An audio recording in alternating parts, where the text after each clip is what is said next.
Nah, kerangkanya bagaimana? Kan tadi kan ada one step learning strategy kan, one step. Ini cenderung salah, ya, cenderung susah. Nah, sekarang kita masuk nih ke bagian Zenius Learning-nya. Oke, jadi buat apa sih Zenius Learning? Sekarang gini, sebelumnya gue ada beberapa cerita dulu deh. Ceritanya banyak ya, kalau cerita sukses banyak. Cerita gagal juga ada, walaupun nggak sebanyak cerita sukses. Yang cerita sukses, pertama, gue punya murid yang nggak lulus UAN. UAN ini nilai matematiknya nilai 2, berapa gitu, jelek banget. Padahal UAN tuh gampang banget ya. Nah, sebenarnya sebelum waktu nggak lulus tuh belum murid gue, tapi gara-gara nggak lulus terus jadi murid gue, terus ngulang selama setahun, selama 8 bulan dia belajar, akhirnya diterima di ITB. Gue juga punya murid dari jurusan bahasa. Dari jurusan bahasa, setahun serius belajar, akhirnya diterima nih di FK Unpad, gitu ya. Terus gue juga punya masuk-masuk dia tes IQ 89. Terus kemudian setelah 5 bulan apa 6 bulan belajar gitu, naik IQ jadi 115 atau 116 gitu. Terus kemudian belajar lagi sekitar 6 bulan lagi, 5 bulan lagi, akhirnya diterima di Informatika ITB. Ya, waktu itu passing grade-nya tinggi banget. Nah, cerita sukses ini sekarang kita bandingin sama cerita beberapa yang ya boleh bilang kurang bisa dibanggakan gitu ya. Cita-cita yang gagal. Gue punya murid tahun pertama gagal. Terus kemudian tahun kedua coba lagi, gagal lagi. Ya bukan gagal sih, artinya dia diterima di pilihan ketiga yang apa yang sebenarnya bukan pilihan dia banget lah, bukan keinginan dia banget di sana. Gue juga punya murid yang awal-awalnya prestasinya oke, awalnya ya bukan bukan bagus sih tapi lumayan lah cukup gitu. Seharusnya kalau dia terus berkembang bisa oke. Tapi berikutnya belajarnya gitu-gitu aja stagnasi, akhirnya karena stagnan itu dia diterima di pilihan ketiga juga gitu. Jadi bukan benar-benar pilihannya. Nah sekarang dari pengalaman ini ya gue kira-kira ada lah ya sekitar 1000 murid lah selama pengalaman gue ngajar. Kebetulan gue nggak mau ngajar banyak-banyak memang, tapi gue pengen secara serius memperhatiin satu-satu supaya gue punya pengalaman gitu yang bisa dibagi kayak gini lah gitu. Nah dari sini apa sih perbedaannya? Yang pertama bahwa memang ada metode atau suatu cara ya. Gue ngumpulin apa sih metode cara atau kemudian standar buat mereka-mereka yang lulus itu ada gitu loh. Jadi dari sini dari pola sistem gue membangun suatu sistem, gue coba mengenali sistem apa sih yang akhirnya bisa membawa untuk lulus gitu, sistem untuk lulus ini apa kayak apa gitu. Nah terus apa yang harus dihindarin? Nah, kesalahan-kesalahan umum nih, kesalahan-kesalahan umum banget. Ini kesalahan-kesalahan umum banget yang sering banget terjadi yang akhirnya ngebuat jadi gagal atau paling nggak lulus sih, tapi ya itu tadi di pilihan ketiga atau di kedua yang bukan benar-benar pilihan lo gitu. Jadi kalau gitu di Zenius Learning inilah gue akan coba omongin sebanyak mungkin metode, cara atau segala macam atau kita sebut aja suatu sistem. Suatu sistem apa sih yang bisa ngebantu lulus? Dan yang penting juga bagaimana kita tahu kesalahan-kesalahan apa yang biasa terjadi dan yang membawa kegagalan. Jangan sampai ini kejadian ke lo. Oke? Ya itulah di Zenius Learning ya, itu isinya. Oh ya, satu lagi juga di Zenius Learning ada hal yang penting juga, cara belajar. Jadi gini, belajar itu sendiri itu lo harus punya kemampuan untuk bisa belajar dengan benar ya. Kayak misalnya lo mau naik sepeda ya belajar naik sepeda, mau nyupir mobil ya belajar nyupir mobil. Segala hal kalau kata nyokap gue, segala hal itu bisa dipelajarin. Nah yang penting yang orang banyak nggak sadar adalah bahwa belajar itu sendiri adalah suatu kemampuan. Jadi belajar itu sendiri ada tekniknya, ada ilmunya, ada metode dan sebagainya. Yang mana belajar yang efektif, mana belajar yang kurang efektif. Masing-masing orang memang ada penyesuaiannya, tapi secara umum ada nih metode belajar apa sih sebenarnya yang efektif. Jadi perbedaannya jauh loh, yang mereka-mereka yang ngerti cara belajar bener sama yang enggak tuh jauh gitu. Bisa sampai 500 sampai 1000%. Serius, gue bukan nggak bohong ya, tapi beneran efektivitasnya tuh sejauh itu gitu. Oke? Jadi kalau gitu di Zenius Learning kita akan belajar itu ya. Nah, satu hal yang paling sering berbeda ya, yang gue lihat paling sering apa ya, salah ya, bukan salah, kesalahan umum yang salah itu gini. Jadi ceritanya ya, kebanyakan anak-anak ya, kebanyakan murid-murid juga dan sebagainya itu cara belajarnya itu untuk tes evaluasi. Dan kebiasaan yang berkembang itu biasanya cara belajarnya untuk nyiapin tes blok atau ujian blok atau apapun namanya. Intinya ulangan yang sifatnya cuma satu atau dua bab. Mereka pikir bahwa dengan metode seperti ini, oh ya belajar ya gitu-gitu aja kan, cukup untuk bisa untuk nyiapin tes masuk PTN itu sama aja caranya. Wah ini dia nih, ini biasanya sumber dari masalah. Nah, perbedaannya apa? Untuk menyiapkan tes blok itu biasanya itu cukup dengan one step learning strategy. Itu istilah kita ya, one step learning strategy. Itu ini metode yang dipakai untuk tes yang sifatnya belajar cukup untuk satu atau dua bab gitu. Maksudnya apa? Ya kalau misalnya lo belajar integral, gue sering ngambil integral jadi contoh ya. Ya udah, kalau gitu belajar aja secara serius selama 3 sampai 7 hari, nanti ulangan blok lulus ya. Atau nggak remet atau nilai bagus. Biasanya gitu. Nah, ini one step learning strategy kan sebelumnya udah gue bahas. Kalau di SNMPTN atau UM materinya banyak banget. Ada 6-7 pelajaran, oke? Terus kemudian andaikan ini matematik, integral itu hanya sebagian kecil gitu segini. Nah, perbedaannya apa? Kalau lo belajar 3 sampai 7 hari, ini memang bisa nih untuk nginget, untuk ingat nggak lupa. Tapi kalau cara belajar kayak gini, lo semuanya bab hari apa minggu ini integral, minggu depan apalagi terus kayak gitu. Ini andai kan minggu ini integral, minggu pertama belajar pelajaran A lah, materi A. Minggu kedua pelajaran-pelajaran B. Terus ketiga belajar pelajaran C. Eh, yang A-nya ini itu udah lupa, udah hilang lagi pas minggu keempat tuh udah banyak yang lupa. Nah, makanya kita juga harus ngembangin suatu strategi nih, ya. Jadi one step learning strategy atau kebiasaan belajar untuk tes blok ini harus kita lupain, ya. Beda, bukan lupain sih, intinya beda. Ini agak beda cara belajarnya ya, jangan disamain gitu. Kayak itu satu. Jadi perbedaan pertamanya itu. Jadi bagaimana kita harus memanage mana yang harus kita ingat, mana yang lupa. Jadi kalau gitu belajarnya gimana? Nah, itu perbedaan pertama. Apa perbedaan keduanya? Gini.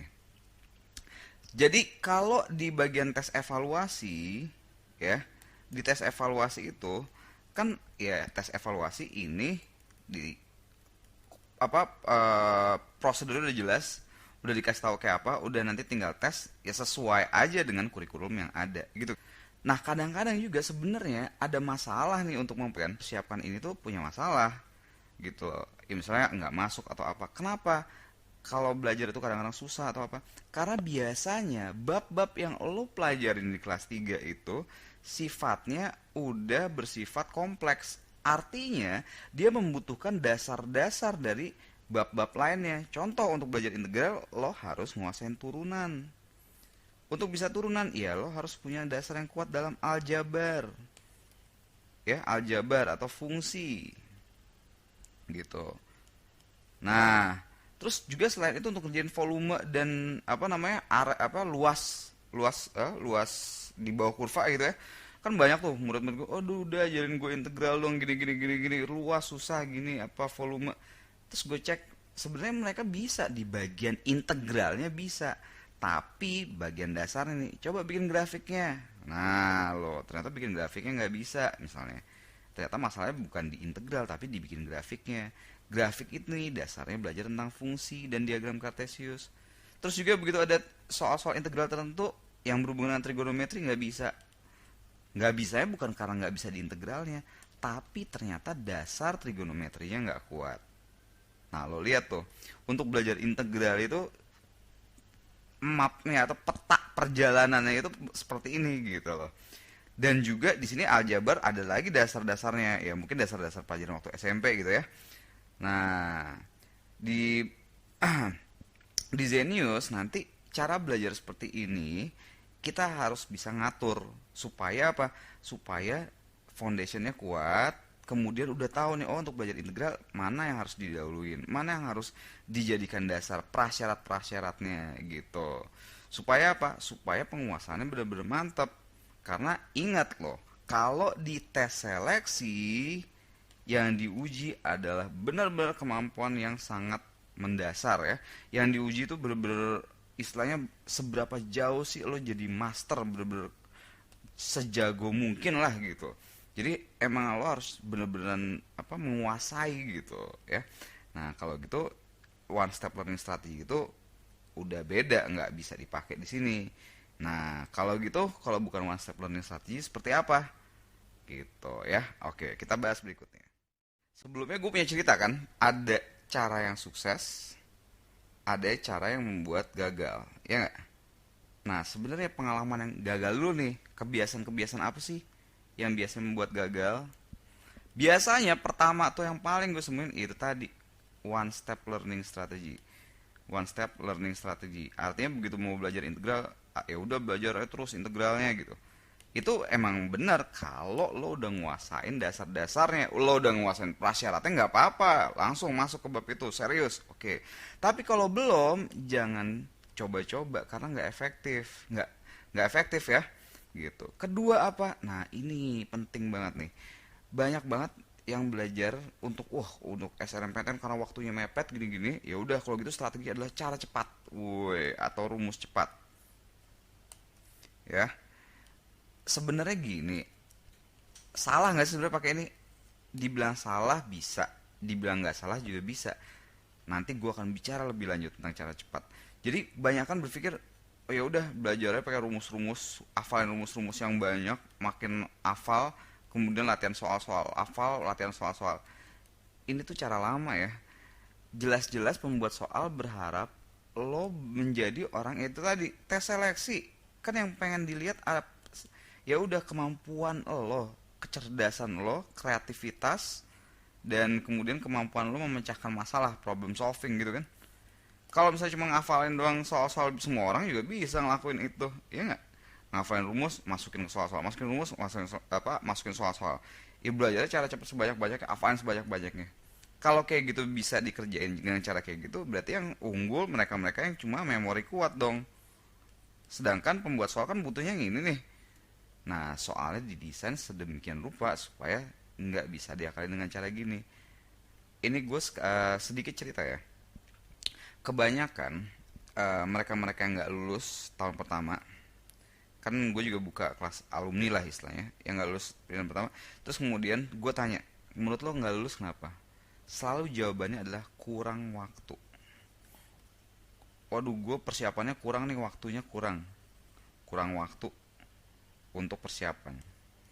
Nah, kurang waktu untuk persiapan ini, gue tanya, lagi, lo kalau gue kasih waktu kira-kira 6 bulan lagi, siap nggak? Mereka ya bisa siap gitu. Apa yang harus lo ubah? Mereka kebanyakan lebih berpikir yang diubah adalah disiplinnya. Disiplin. Berarti kalau gitu cara belajarnya mereka merasa nggak salah. Banyak loh yang nggak, 90% nih gue tanya, mereka nggak merasa cara belajarnya salah. Yang salah cuman tinggal disiplinnya aja gitu. Ya udah lebih banyak belajar. Sorry, gue harus bilang dari sekarang nih, itu salah. Kebanyakan dari pengalaman yang ada, mereka 1 tahun gagal, kemudian pada tahun kedua, ini nggak kuliah nggak apa, tahun kedua coba dengan cara yang sama, dengan lebih disiplin, gagal juga. Kenapa? Karena mereka nggak mengubah cara belajarnya. Cara belajar yang nggak diubah itu, ya sekarang gini udah tahu caranya salah. Sebenarnya banyak yang belum tahu sih. Tapi caranya salah, diulang lagi, mau dikasih lama berapa waktu pun, iya tetap aja gagal lagi gitu loh. Ini penting ya untuk lo harus tahu bahwa ada cara yang memang banyak ya, bukan cuma satu. Banyak banget cara yang membuat akhirnya gagal. Dicoba berbulan-bulan, setahun 2 tahun juga tetap aja gagal lagi. Itu yang harus kita perlu hindarin. Cara belajar yang gagal ini, itu tadi one step learning strategy, kebiasaan lama karena untuk belajar test block. Untuk test block sih oke, mantap, bisa dipakai. Tapi untuk persiapan yang besar kurang, ya nggak cukup. Nah, cara cepat juga gitu, kebiasaan dengan cara cepat sama. ini zaman dulu sebelum tahun 2000-an ini sih oke oke banget, kepake banget. Jujur aja gue dulu juga caranya juga banyak yang gue tahu cara cepat, walaupun waktu itu cara cepatnya akhirnya gue bikin sendiri, bukan hafalan gitu ya, tapi bener-bener ngerti. Itu efektif, tapi zaman sekarang udah beda deh. Serius, gue udah bilangin, gue udah ngeliat berbagai macam jenis soal beda, udah agak ribet gitu. Bukan berarti nggak kepake, kepake, tapi nggak cukup gitu loh. Ya, ya gue pernah bilang untuk ngerjain satu soal ada beberapa step. Mungkin step pertamanya nggak bisa pakai cara cepat. Oh, step keduanya bisa nih untuk ngebantu lebih cepat kan. Tapi ketiganya nggak. Jadi kalau cara cepat doang, lo ngerjain satu soal ya nggak bisa nih. Ada soal-soal lain juga gitu, perlu beberapa step untuk ngerjain. Salah satu bagiannya bisa pakai cara cepat, tapi bagian-bagian menganalisisnya, menganalisa masalah yang tadi dan sebagainya itu nggak bisa ya. Nah, yang sukses seperti apa? Oke, di berikutnya kita akan bicara tentang Zenius Success Framework ya. Dari Success Framework ini gue buat dari berdasarkan pengalaman bertahun-tahun, dan gue meriset ratusan murid-murid gue pelajari sifat-sifatnya, dan kemudian bagaimana sih yang akhirnya membawa sistem yang membawa sukses.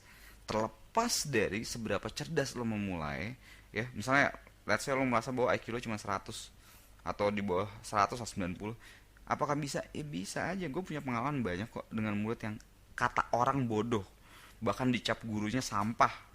Beneran serius, ada menurut gue dicap wah sampah gini IQ-nya emang rendah, tapi ternyata dengan menerapkan sukses framework itu bisa untuk berkembang dan akhirnya lulus, akhirnya masuk ITB gitu ya.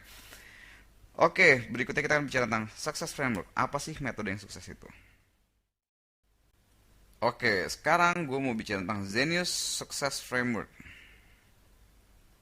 Jadi ini nih framework ya. Apa sih framework? Semacam apa ya? Paradigma atau semacam kerangka, kerangka dasar ya yang ngebuat, yang bisa membantu untuk lo sukses gitu ya. Nah, kerangkanya bagaimana? Kan tadi kan ada one step learning strategy kan, one step. Ini cenderung salah ya, cenderung susah diterapin untuk sukses. Kita ngebuat suatu three steps learning strategy ya, sebenarnya bukan three steps sih, step by step lah gitu. Nah, step pertama kita mulai dari bawah, dari fondasinya itu mental building ya, bagian mental building dan learning how to learn.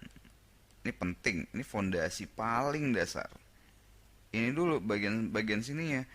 Mental building itu bukan cuma arti dalam mental doang ya, tapi dalam bentukan bagaimana membentuk kebiasaan baru, bagaimana membentuk pola berpikir baru, supaya learning how to learn, bukan learning how to learning how to learn ya, kebiasaan baru, mental yang baru dan sebagainya, supaya lo bertransformasi untuk siap belajar ya, dan belajar cara belajar yang benar, yang efektif, yang efisien dan sebagainya. Kalau ini udah, next stepnya adalah thinking platform, membangun thinking platform atau basic skills. Nah, apa sih di bagian sini? Ya, sering udah gue bilang, di bagian sini adalah membentuk kemampuan lo berpikir dengan benar, menguasai fondasi-fondasi dasar dari ilmu-ilmu yang ada. Mungkin fondasi itu lupa, mungkin belum pernah dipelajarin sebelumnya, mungkin pernah dipelajarin sebelumnya tapi lo belum ngeh, belum benar-benar ngerti maksudnya apa. Sekarang dengan direview lagi yang pelajaran kelas 1, kelas 2 atau pelajaran waktu SMP, direview lagi dengan kemampuan otak lo yang sekarang, mungkin lo akan jadi ngerti, oh dulu tuh maksudnya begini, gunanya tuh ini gitu. Jadi benar-benar jadi apa ya, serve as a foundation, apa dia berfungsi, berperan sebagai fondasi untuk apa? Nah, untuk bagian academic skills ya, untuk bagian academic skillsnya gitu. Jadi inilah three steps learning strategy, mulai dari membangun kebiasaan-kebiasaan baru, pola berpikir baru untuk belajar yang efektif, membangun pola berpikir yang oke, dan baru setelah itu baru deh kita masuk academic skills. Nah, terus lo bertanya, buset deh repot amat, cukup nggak waktunya? Dari pengalaman sih sebenarnya cukup aja ya, asal ada asalnya. lo butuh untuk disiplin. Ya. Bagaimana ngembangin disiplin dan sebagainya? Nanti ada caranya ya. Karena di mental building ini, how to learn ini juga akan gue kasih tahu di CD ini nih. Ya, gimana cara bikin motivasi, bikin semangat, disiplin dan sebagainya, mengatur waktu dan sebagainya. Cukup nggak? Cukup. Kira-kira butuh waktu ya nggak, ya 5 lah, 5 sampai 8 bulan, tergantung jenis tes yang akan lo hadapin. Jadi mulai dari sekarang. Ingat ya, mulai dari sekarang. Sekalian buat belajar UAN juga dan tes blok juga, oke? Kenapa mesti repot-repot begini? Pertama, gue akan kasih tahu beberapa analogi penting. Tapi logikanya gini aja deh. Kalau misalnya lo belajar, misalnya nih, pemain bola nih, mau main bola. Yang dipelajarin kan bukan cuma trik untuk nendang yang bener ya. Ya maksudnya bukan trik cuma nendang doang kan. Untuk nendang, nyundul, bukan trik atau taktik bertandingnya doang. Ya kan? Kalau kalau dia udah punya dasar yang kuat, nggak apa-apa belajar ini. Tapi kalau dasarnya belum kuat, mereka juga harus belajar fitnessnya kan? Iya nggak? Harus fitnessnya juga. Artinya apa? Mereka harus punya endurance, mereka harus punya fisik yang kuat, berlatihan otot-otot dan sebagainya, dan juga ya itu tadi kuat lari, kuat apa segala macam. Pokoknya secara fisik lah, membangun dasar-dasar atletisnya gitu, dasar-dasar atletis lah, apa ya maksudnya. Jadi kemampuan lari, ya, kemampuan dasar-dasar olahraga lah ya. Nah, ini juga sama untuk mempersiapkan lo untuk tes masuk perguruan tinggi. Selain akademiknya, dasar-dasar intelektual, dasar-dasar skolastik ya. Berpikir benar, berpikir kreatif, itu harus punya. Cara belajar yang benar, cara belajar yang efektif, mental yang oke, pola berpikir yang oke, itu juga harus punya gitu. Jadi dasar ini yang biasanya jarang dipelajari di mana-mana. Ini penting karena berdasarkan pengalaman mereka yang sukses ternyata memiliki ini, sadar atau nggak sadar ternyata mereka punya ini. Nah sekarang gue coba lihat, gue coba jabarkan dan dibuat menjadi suatu sistem gitu, menjadi suatu sistem yang bisa diikutin oleh semua orang. Oke, nanti lebih jauhnya di step berikutnya.